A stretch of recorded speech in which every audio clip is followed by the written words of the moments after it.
தம்பி, நீங்கள் வைத்தியர்? நான் MS. அது அப்போ MS. நான் GS என்று கேள்விப்பட்டிருக்கேன். MS அது மெடிக்கல் சூப்பரிண்டென்டென்ட். சரி சரி சரி. இப்ப எப்படி இருக்கிறீர்கள்? இப்ப MB. அது எப்படி? அது முந்தி மக்களுக்கு நான் ஊசி போட்டனா, பிறகு மக்கள் ஊசிக்கு போட்டாங்க. நான் MB. சுலபமா சொல்ல போனால் நான் ராமனுடைய அப்பா, ராமனின் தந்தை. நீங்கள்? நான் ராமநாதன் பிள்ளை. என்னுடைய பெயர் தசரதன். அந்த ஏகப்பட்ட பத்திரிகளின் பேர் தானே? தப்பி தப்பி. எம்பி, நீங்கள் மட்டும் எதுவும் குறைவா? சரி, நீங்கள் இங்கே இந்த பக்கம் கதையோட கதையா நேற்றைக்கு எந்த கதையையும் கதைச்சவங்களா? அது என்ன கதைன்னு பார்ப்போம் தான் நானும் வந்தனா.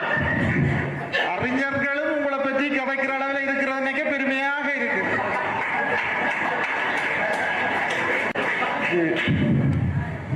என்ன தேடுறீங்க? தங்கத்தை காணையில. தம்பி, மகனே. ஹலோ மகனே. ஹலோ மகனே. இது கொஞ்சம் பிரச்சனையா போகுது. அன்றைக்கு தூக்கி எறிஞ்ச மாதிரி ஒரு கிழட்டு புள்ளைய தூக்கி எறிய போறேன். நீ எதுக்கும் பா, ஜாமீன் எடுக்க வேண்டி வரும் போல. மகனே, தங்கம் என்றால் பாதுகாப்பாக வைத்திருக்கணும். இந்த கூட்டத்துக்கு எப்படி தேடி எடுத்துக்க போறீங்க? தங்கம் என்றால் தங்கச்சி. தங்கச்சி. நல்லதொரு உவமை. கம்பனுக்கு தெரியாமல் போய்விட்டது. கம்பன் செய்து கொண்டிருக்கிறாய். அனைவராலும் செய்ய முடியாததை செய்து கொண்டிருக்கிறேன். என்ன மாதிரி யாரையும் செய்து காட்ட சொல்லுங்கள். நீ சொல்வது உண்மை. World famous. நீ மூலகத்தில் ரியால் ஏதோ காசு ரங்குது போல கிடக்கு. Western union. சரி சரி, நீங்க தொடர். நீ மூலகத்தில் பாராளுமன்றம் பாதி நாள், நீதிமன்றம் மீதி நாள். என்னண்டு இதெல்லாம் எடுக்க நேரம் கிடைக்குது. தாடியோட திரிகிறேன். மகனே, பாராளுமன்றம் போகிறாய், சரி. நீதிமன்றத்துக்கு ஏன் மகனே நீ சென்று கொண்டிருக்கிறாய்? இன்னும் ஒரு 5 நிமிடம் எங்கள் பேச்சு தொடர்ந்தால் நான் ஏன் போகிறேன் என்பது அனுபவ ரீதியாகவும் தெரிய வரலாம். ஆக நீ என்ன வைத்து ஒரு 21வது வழக்கு போட பிளான் பண்ணுகிறாய். அப்படி அடுத்த மாதம் 50வது வழக்குக்கு கேக் வெட்ட போறேன். வாங்கோ, ஒரு பீஸ் தரலாம். நல்ல காலம் அப்படி வசதி என்று கேட்காம விட்டுட்டார். தொப்பி தொப்பி, எப்படி வசதி? வாங்கோ வாங்கோ. மகனே, வந்து போற இடமெல்லாம் சகோதரர்களை அழைத்தார். ஆனால் நீ உன்னோடு நின்று ஒவ்வொருவராக துரோகியாக அனுப்பி கொண்டிருக்கிறாயே, இதை பற்றி நீ என்ன நினைக்கிறாய்?